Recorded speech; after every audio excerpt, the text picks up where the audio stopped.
우리가 지금은 나그네 되어도 화려한 천국에 멀지 않아 가리니 이 세상 있을 때 주 예수 위하여 우리가 힘써 일하세. 주 내게 부탁하시니 천사도 응모하겠네.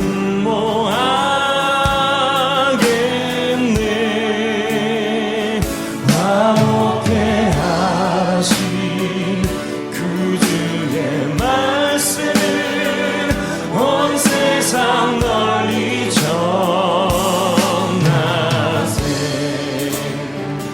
주 예수 말씀이 온 세상 만민들 흉악한 죄에서 떠나라 하시니 이 말씀 믿고서 새 생명 얻으라. 이 기쁜 소식 전하세. 주 내게 부탁하시니 천사도 응모하겠네.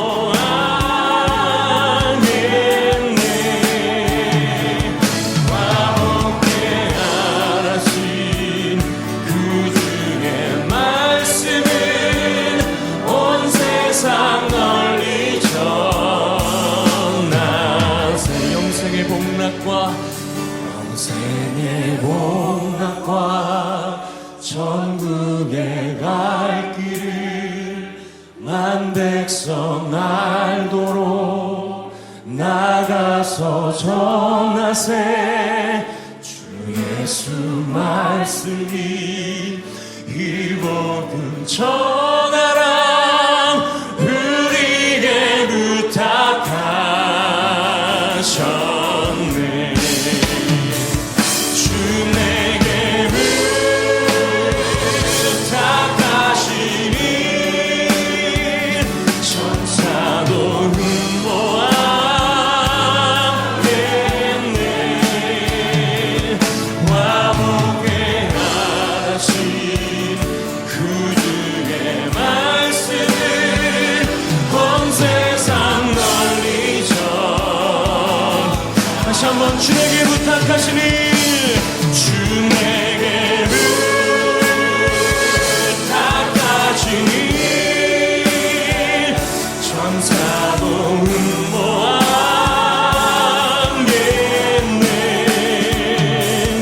화목해 하신 그 주의 말씀을 온 세상 널리 전하세.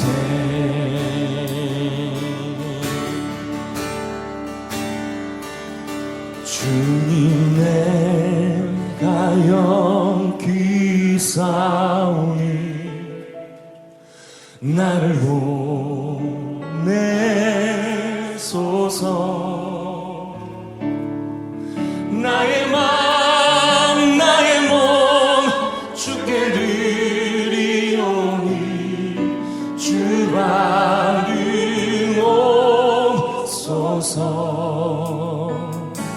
주님 내가 여기 싸우니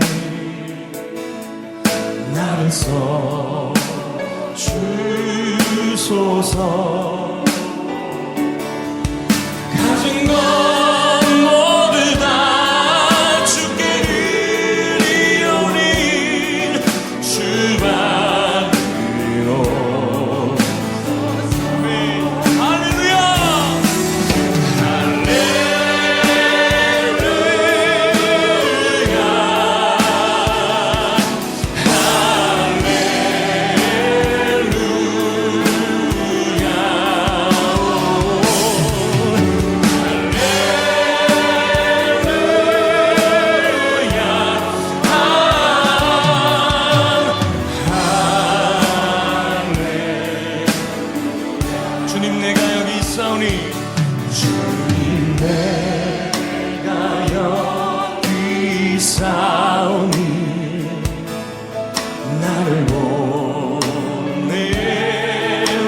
주소서. 나의 맘 나의 몸 주께 드리오니 주 받으옵소서.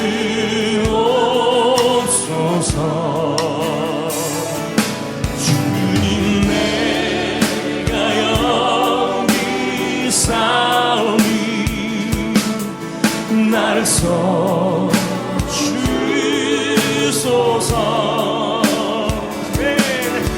가진 것 모두 다 주께 드리오니 주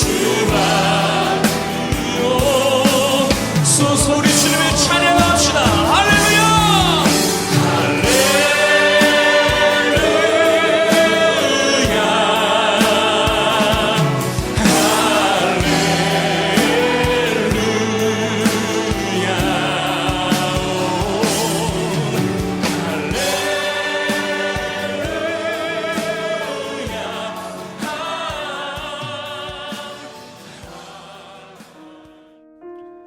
2020년 5월 20일 수요 예배에 오신 성도님들을 주님의 이름으로 환영합니다. 우리는 코로나19라는 초유의 사태로 인해 지금껏 경험해보지 못한 삶의 자리를 경험하고 있습니다.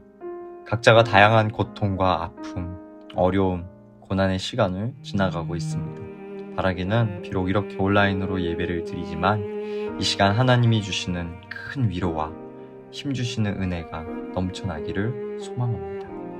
우리 그러한 소망을 품고 고난 앞에서 예수를 바라보다 라는 제목으로 함께 말씀을 나누고자 합니다. 성경 말씀은 요한복음 11장 23절에서 26절의 말씀입니다. 제가 봉독하겠습니다. 예수께서 이르시되 내 오라비가 다시 살아나리라. 마르다가 이르되 마지막 날 부활 때에는 다시 살아날 줄을 내가 아나이다. 예수께서 이르시되 나는 부활이요 생명이니 나를 믿는 자는 죽어도 살겠고 무릇 살아서 나를 믿는 자는 영원히 죽지 아니하리니 이것을 내가 믿느냐? 아멘. 과거 제가 사역했던 교회에서는 종종 이렇게 축구 모임을 했습니다. 그때 한 분을 만났는데요. 교회는 나오지 않는데 축구할 때만 교회에 나오시는 40대 초반의 성도님이셨습니다. 어느 날 함께 이야기를 나누던 중 자신이 지금 신앙을 모두 잃었다라고 말하는 것을 들었습니다. 사실상 자신은 더 이상 하나님을 믿지 않는다라는 말을 들었습니다. 자초지정을 들어보니 30대 중반에 사랑하는 어머니가 암에 걸리셨다고 합니다.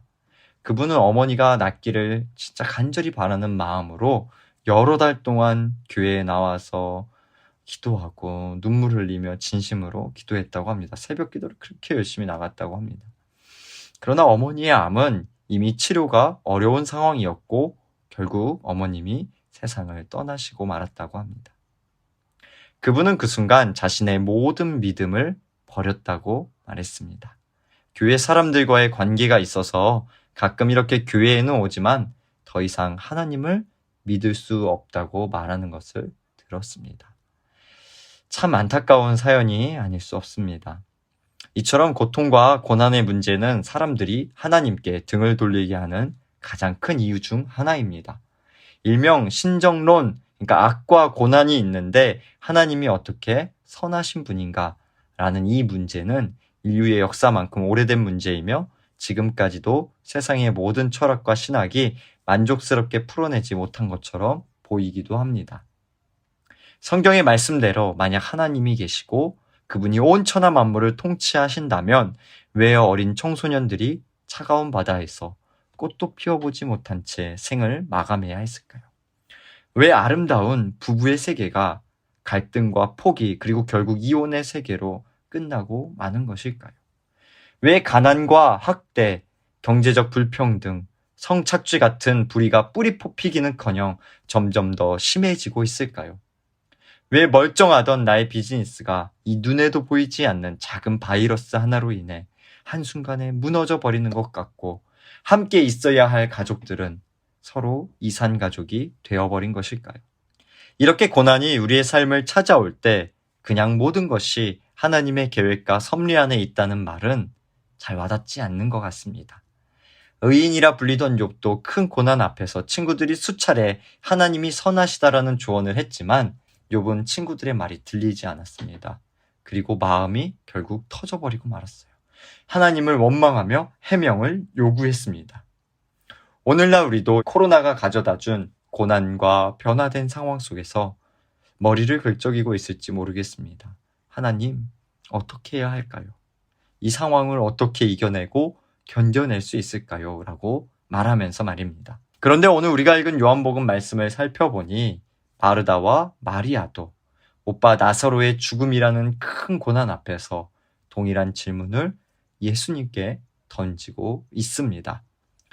이 시간 함께 우리를 찾아오는 고난 앞에서 우리가 어떤 예수님을 바라보며 어떻게 그 고난을 이기고 견뎌낼 수 있을지 이 말씀을 통해서 좀 함께 세 가지로 나눠보고자 합니다.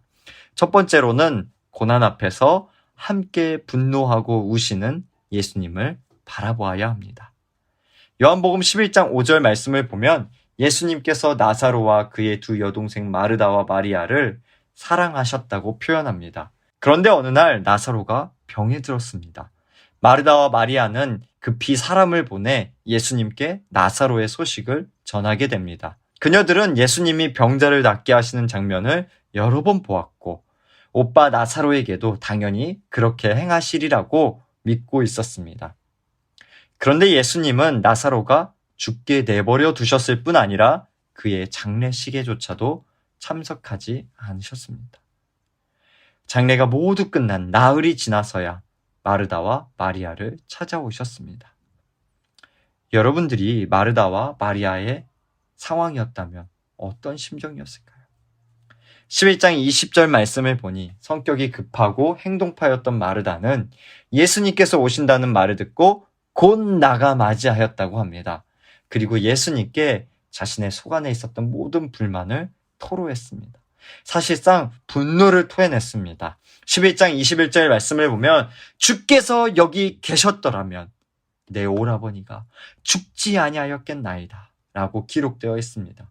사실 성경이 경어체로 적혀 있어서 그렇지 마르다 같은 성격이었다면 아마 씩씩거리며 이렇게 말했을 것입니다. 아니 예수님 도대체 어디 계시다 이제 오셨습니까? 오빠가 죽어간다는 소식을 제대로 듣기나 하신 것입니까?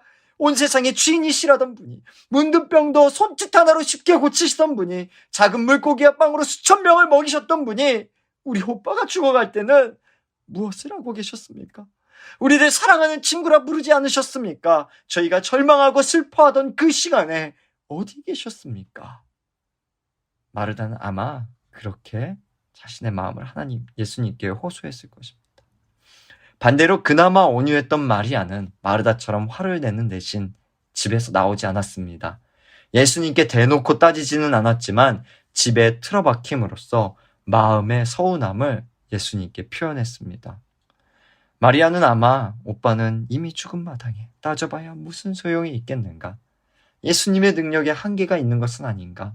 사실 예수님은 우리 같은 사람들은 크게 생각하지 않았을지도 몰라 라고 생각하고 있었을지도 모르겠습니다. 그래서 마리아는 예수님이 직접 부르실 때에야 집에서 나와서 언니 마르다와 똑같이 주께서 여기 계셨더라면 내 오라버니가 죽지 아니하였겠나이다 라고 말했습니다. 이들의 심정이 고난 앞에 서 있는 우리의 심정과 비슷하지 않습니까? 도대체 이 고난이 무엇인가? 정말 하나님이 나를 사랑하시기는 하는 건가? 하나님이 정말 능력이 있으시긴 한 건가? 나는 어떻게 해야 하는 걸까? 그런데 그 가운데 예수님께서 그들 각자에게 반응하시는 모습이 아주 인상적입니다. 요한복음 11장 33절을 보면 심령에 비통히 여기셨다라고 기록합니다. 헬라어 원문에 따르면 이 말은 분노하셨다라는 뜻입니다. 예수님은 마르다가 분노했던 것처럼 나사로의 죽음에 분노하셨습니다. 특별히 사랑하는 마르다와 마리아에게 상처를 준 악당, 바로 죄의 결과인 이 죽음을 보시며 분노하셨습니다. 더 나아가 35절 말씀을 보면 예수님께서는 눈물을 흘리셨다라고 기록됩니다. 불만을 소심하게 표현하면서 슬퍼하는 그 마리아를 보시며 예수님 또한 슬픔을 참지 못하셨습니다. 그녀와 함께 눈물을 흘리며 슬퍼하셨습니다. 예수님은 마르다와 마리아가 고통 앞에서 불경하고 비성숙한 모습을 보인다고 꾸짖지 않으셨습니다. 그저 그들의 그런 부정적인 반응들을 솔직하게 인정해 주셨습니다. 그냥 받아주셨습니다. 함께 공감해 주셨습니다. 사실 우리도 고난 앞에서 너무 고상한 척 할 필요 없습니다. 사실 마르다와 마리아처럼 고통 앞에서는 때로는 분노도 표현하고 울기도 하고 한숨도 내쉬어야 합니다. 왜냐하면 예수님께서는 그런 우리와 함께 하시기 원하시기 때문입니다. 예수님은 당연히 우리의 고난, 망가진 부분들 모두를 고치시기를 원하십니다. 고칠 능력도 있으십니다. 그러나 그 전에 그 고난의 한복판에서 우리와 함께 하시길 원하십니다. 예수님은 그냥 문제만 딱 해결해주고 떠나가시는 비인격적인 하나님이 아니십니다. 그분은 우리의 모든 솔직한 분노와 슬픔에 인격적으로 반응하시는 분이십니다. 우리의 분노에 함께 참전하시고 우리의 슬픔 앞에서 함께 울고 계신 분이십니다. 사랑하는 성도 여러분, 고난 가운데서 마음에 그 분함이 있으십니까? 혹은 분노하며 표현하는 스타일이 아니셔서 그저 남몰래 눈물을 흘리고 계십니까? 우리 구주 예수님 앞으로 나아갑시다. 분노이든 슬픔이든 억눌림이든 억울함이든 그 모든 것을 가지고 우리 구주 예수님 앞에 나아갑시다. 그때 우리의 모든 것을 능히 아시고 우리의 중보자 되신 예수님께서 마르다와 마리아에게 적절하게 반응하시고 위로하시고 함께해 주셨던 것처럼 우리의 심령 가운데 찾아오시고 힘주시고 공감하시고 우리와 함께 하실 것입니다. 그 주님을 바라보며 나아가시는 우리 모든 성도님들 되시길 주님의 이름으로 축복합니다. 우리 두 번째로 기억해야 할 것은요, 고난 앞에서 천국의 소망을 주시는 예수님을 바라보아야 합니다. 예수님은 고난 가운데 위로하는 것으로만 끝내지 않으셨습니다. 예수님께 소망을 둔 사람들에게는 고통의 이야기가 여기서 끝나지 않습니다. 예수님은 궁극적인 해결책을 주시기 위해 이 땅에 오셨습니다. 예수님은 마르다의 분노에 반응하시며 다음과 같이 말씀하십니다. 요한복음 11장 23절입니다. 내 오라비가 다시 살아나리라. 예수님은 지금 나사로가 죽음을 이기고 살아날 것이라고 약속하셨습니다. 예수님이 그 죽음의 권세를 깨뜨리실 것이라고 말씀하신 것입니다. 이어지는 25절 26절 말씀입니다. 예수께서 이르시되 나는 부활이요 생명이니 나를 믿는 자는 죽어도 살겠고 무릇 살아서 나를 믿는 자는 영원히 죽지 아니하리니 이것을 내가 믿느냐? 동시에 죽음을 이기는 것뿐만 아니라 그 죽음을 이기고 우리에게 영원한 생명을 주시겠다고 약속하신 것입니다. 여기서 예수님의 말씀을 이해하기 위해 우리가 한 가지 기억해야 할 것이 있습니다. 그것은 우리가 경험하는 고난과 아픔과 고통, 우리가 분노하는 이 고통은 사실 죄의 결과들이라는 사실입니다. 우리가 죄를 지어서 고난이 찾아왔다는 말이 아닙니다. 하나님이 이 세상과 우리를 처음 창조하셨을 때는 모든 것이 조화롭고 만족스럽고 의미가 있었습니다. 그러나 우리를 대표하는 아담과 하와는 하나님을 거절하고 불순종했습니다. 그리하여서 하나님과의 관계를 포함한 모든 조화가 틀어졌고 모든 만물이 저주를 받아 그 결과로 고통과 죽음이 우리에게는 일상적인 풍경이 되어버렸습니다. 예수님은 이러한 죄와 죄의 결과를 보며 분노하신 것입니다. 그리고 그 죄의 결과인 고난과 고통으로 눈물 흘리는 우리를 바라보시며 슬퍼하신 것입니다. 그리고 예수님은 슬퍼하시는 것에서 멈추지 않으시고 자신이 직접 인간 스스로가 자초한 고통과 혼란을 바로잡고 모든 만물을 회복시키고자 이 땅 가운데 오셨습니다. 그 방법이 바로 십자가의 죽음과 부활이었습니다. 그래서 이제 그 십자가의 죽음과 부활을 믿는 예수 그리스도 안에 있는 사람들은 고난과 죽음 가운데에서도 사는 자들입니다.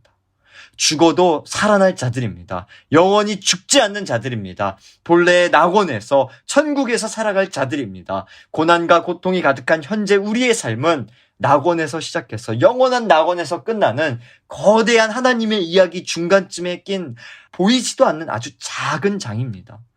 그래서 톰 라이트는 예수님이 주신 소망이란 지금 하나님의 미래를 상상하는 것이다 라고 말했습니다. C.S. 루이스도 언젠간 모든 슬픈 일이 꿈이 될 것이기 때문에 이 땅에서의 고난과 고뇌조차도 곧 영광으로 바뀔 것이다 라고 말했습니다. 미국 내슈빌 그리스도 장로교회의 담임 목사인 스캇 솔즈는 자신의 저서에서 이와 관련된 적절한 개인의 경험을 이야기합니다. 자신이 6살 때 부모님이 멀리 휴가를 다녀오신 적이 있다고 합니다. 그런데 부모님이 돌아오시기로 한 날 이제 자고 있는 자신을 베이비시터가 막 와가지고 자신을 깨웠다고 합니다. 그리고 나쁜 소식이 있으니 마음을 단단히 먹으라고 말했다고 합니다. 그 소식이 어떤 소식이었냐면 항공기 한 대가 추락했고 탑승자 전원이 사망했는데 그 비행기에 부모님이 탄 것 같다는 말이었습니다. 목사님은 그 어린 나이에 예수님을 믿지도 않던 그 당시에 본능적으로 무릎을 꿇고 울면서 기도했다고 합니다. 부모님이 제발 좀 살아 돌아왔으면 좋겠습니다. 도와주세요 라고 말이죠. 그런데 2시간 뒤에 부모님이 아주 태연하게 집 안으로 걸어 들어오셨다고 합니다.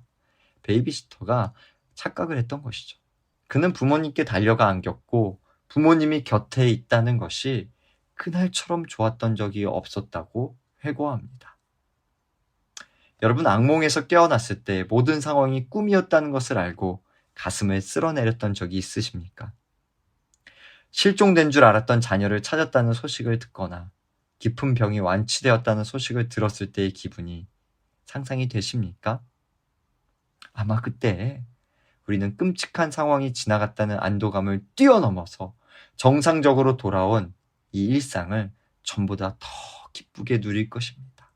더 감사하게 될 것입니다. 여러분, 이것이 하나님이 부활이요 생명이신 예수님께 소망을 둔 이들에게 약속해 주신 것입니다. 우리의 고난과 고통, 심지어 죽음마저도 영원한 것이 아닙니다. 이 땅에서 겪는 고난 가운데에서도 예수님께 자리를 잡은 이들은 죽음과 슬픔, 애통, 고통이 단순히 악몽의 일부인 것처럼 담담하게 바라보게 될 것입니다. 그리고 이 악몽 같은 순간이 지나간 후 더 기쁘게 하나님의 나라를 누리게 될 것입니다. 내가 실직자가 되어도 예수님은 부활이요 생명이시며 그분을 믿는 자들은 죽어도 산다는 진리는 변함이 없는 것입니다. 내가 불치병에 걸려도 예수님이 부활이요 생명이며 그분을 믿는 자들은 죽어도 산다는 진리는 영원합니다. 내가 가족을 먹여 살릴 수 없다 해도 예수님은 부활이요 생명이라는 사실은 변함이 없습니다. 이 믿음이 있다면 망가진 현실과 고난 많은 인생 속에서도 소망과 기쁨을 누리며 살아갈 수 있습니다. 사랑하는 성도님들, 예수님께서 주시는 이러한 천국의 소망이 있으십니까? 하루하루 그 천국의 소망을 누리며 살아가고 계십니까? 간절히 바라기는 우리 모두가 그 영원한 소망의 예수님을 바라보며 지금의 고난을 넉넉히 이겨내는 하나님 나라의 성숙한 백성들이 되길 소망합니다. 마지막으로 우리 고난의 세계에서 예수님과 함께 고난과 싸워가야 합니다. 예수님은 이제 죽은 나사로를 살리십니다. 그런데 여기서 의문이 하나 있습니다. 왜 굳이 나사로를 살려내셨냐 하는 것입니다. 물론 예수님께서 죽음을 이기는 권세가 있음을 사람들에게 보여주신 사건이었지만 나사로는 결국 다시 죽어야 했고 한 번 더 고통과 슬픔을 겪어야 했습니다. 이 의문에 대한 대답은 예수님의 또 다른 말씀에서 찾을 수 있습니다. 예수님은 제자들에게 기도에 대해 가르치시며 나라가 임하시오며 뜻이 하늘에서 이루어진 것 같이 땅에서도 이루어지이다라고 말씀하셨습니다. 예수님은 우리가 미래의 하나님 나라만을 생각하며 나약하게 앉아있으라고 하지 않으셨습니다. 고난이 찾아오면 하나님이 모두 알아서 하실 것이니 선하게 이루실 것이니 대충 살아가라고 가르치지 않으셨습니다. 예수님은 우리로 이 생에서도 하나님 나라를 엿보고 맛볼 수 있게 하기 위해서 이 땅에 오셨습니다. 이해를 돕기 위해 예화를 하나 들려드리겠습니다. 너무너무 가난했던 한 사람이 하나님께 기도했습니다. 하나님, 제게도 돈을 좀 주십시오. 그러나 그의 삶은 나아지지 않았습니다. 여전히 가난했습니다. 이 사람은 또 기도했습니다. 하나님, 제발 제게 먹고 살 수 있는 돈이라도 좀 주십시오. 그러나 역시 그는 계속해서 가난한 하루하루를 보내고 있었습니다. 이 사람은 이제 화를 내며 한 번 더 기도했습니다. 아니 하나님, 진짜 살아계시는 것이 맞습니까? 아니 그래도 한 끼는 먹고 살 만한 일용할 양식이라도 좀 주십시오. 그러자 하나님께서 응답하셨습니다. 인간아, 가만히 있지 말고 하다못해 로또라도 하나 사야 내가 너에게 돈을 주지 않겠느냐. 하나님이 모든 것을 주관하신다 하셔서 우리의 역할이 없는 것이 아닙니다. 고난 가운데 우리의 역할은 우리의 중보자이신 예수님을 의지하며 그 고난과 싸워가는 것입니다. 그래서 C.S. 루이스는 기독교를 이렇게까지 표현했습니다. 암이나 빈민가의 아픔, 인생에 찾아온 고통을 보며 범신론자들은 신의 시각에서 보면 이것도 신의 일부분이라는 것을 알 것이다 라고 말한다. 그러면 크리스천들은 헛소리 따위는 하지 말라고 대답한다. 기독교는 싸우는 종교이기 때문이다. 기독교는 하나님이 창조하신 세상의 많은 훌륭한 것들이 망가졌고 하나님이 우리에게 그것들을 다시 바로잡으라고 아주 강력하게 명령하고 계신다고 믿는다. 예수님은 우리에게 이 땅에서 하나님 나라를 이뤄가려는 요구를 통해 우리를 찾아온 고난과 고통 앞에서 예수님께 구하며 그 고난과 싸워가라고 말씀하십니다. 실패할 것 같고 실패하기도 하며 무의미한 발버둥처럼 보일지라도 고난에 함몰되지 말고 하루하루를 살아가라고 싸워가라고 말씀하신 것입니다. 배우자나 자녀와의 갈등이란 풀리지 않는 고난 속에 살아가는 분들이 계십니까? 타인과의 끊임없는 관계의 어려움으로 고난 가운데 계십니까? 오랜 시간 비즈니스의 실패와 어려움 가운데 계십니까? 코로나로 인해 불투명한 미래 앞에 서 계십니까? 예수님께 의뢰하며 그분이 주시는 힘으로 싸워나갑시다. 변화될 것 같지 않은 배우자와 자녀를 놓고 포기하지 말고 기도합시다. 10년, 20년이 될지라도 기도합시다. 그것이 싸워가는 것입니다. 아무래도 나와 맞지 않는 그 사람을 하나님께 올려드리며 그에게 예수의 사랑으로 나아갑시다. 그게 싸워가는 것입니다. 실패와 어려움 속에서 세상의 가치관 속에서 움츠러들고 실패자처럼 있지 않을 수 있도록 주님 주시는 힘과 용기를 구합시다. 불투명한 미래도 하나님께 맡길 수 있는 믿음을 구합시다. 그러한 싸움과 분투가 하나님이 없어 보이는 고난 앞에서 하나님 나라를 누리는 씨앗들이 될 것입니다. 사랑하는 성도 여러분, 이 고난 많은 세상에서 예수를 바라보며 싸워가심으로 고난을 뛰어넘어 일하시는 하나님의 놀라운 일하심을 경험하시길 바랍니다. 부활이요 생명이신 하나님으로 기뻐하시는 저와 여러분들의 삶이 되기를 주님의 이름으로 축원합니다. 우리 함께 기도하겠습니다. 오늘도 주님의 말씀을 우리 가운데 주시고 그 말씀 가운데 살아 역사하신 하나님을 찬양합니다. 하나님, 우리가 살아가는 세상은 죄와 그 결과들로 뒤틀리고 망가져 있습니다. 그러다 보니 우리의 삶에는 늘 크고 작은 고난과 아픔들이 찾아옵니다. 그로 인해 마르다와 마리아가 화를 내고 눈물을 흘렸던 것처럼 우리도 그러할 때가 있습니다. 또한 어찌할 바를 몰라 낙심하고 쓰러져 있거나 길을 찾지 못하고 방황할 때도 있었습니다. 그러나 오늘 말씀으로 고난 앞에서 예수를 바라보기를 소망하였습니다. 예수님께서 나의 아픔과 분노와 슬픔 가운데 함께 하시며 위로하시는 분이심을 고백합니다. 어떤 세상의 위로나 만족을 찾기보다 그 예수 그리스도를 바라보는 주의 백성들이 되게 하여 주시옵소서.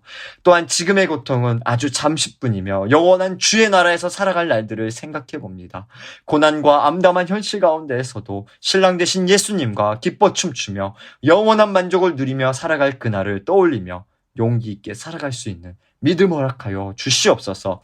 최후 승리를 얻기까지 이 땅에서도 그 하나님 나라의 기쁨을 누리기 위해 고난과 싸워가기로 결심하는 주의 백성들을 기억하여 주시옵소서. 특별히 코로나로 인해 생계의 위협을 받으며 살아가는 주의 백성들을 기억하여 주시옵소서. 원하기는 그들 가운데 주의 은혜와 축복을 더하셔서 살아갈 길을 보이시고 채워 주시옵소서. 또한 지금까지 자녀들을 돌보느라 수고하고 이제는 불안한 마음을 감추고 학교로 자녀들을 보내는 부모들을 주님 붙들어 주시옵소서. 먼저는 그들의 마음을 지켜주시고 학교에 가는 우리 귀한 자녀들을 주의 손으로 강하게 지켜주시옵소서. 교회의 문이 예상보다 길게 열리지 못하므로 믿음이 흔들리고 신앙의 결핍 가운데 있는 주의 성도들도 주님 붙들어 주시옵소서. 비록 영상으로 예배를 드리며 각자의 자리에서 신앙생활하지만 결코 마르지 않도록 생수의 강으로 그들 가운데 성령으로 충만하게 하여 주시옵소서. 이제는 고난 가운데 함께 하시는 예수 그리스도의 은혜와 예수를 바라보게 하시는 하나님의 크신 사랑과 성령님의 감동 역사하심이 고난 앞에서 예수를 바라보는 모든 주의 백성들과 각 가정과 비즈니스 현장 가운데 그리고 우리 교회 위에 영원토록 함께 하시기를 축원하옵나이다. 아멘.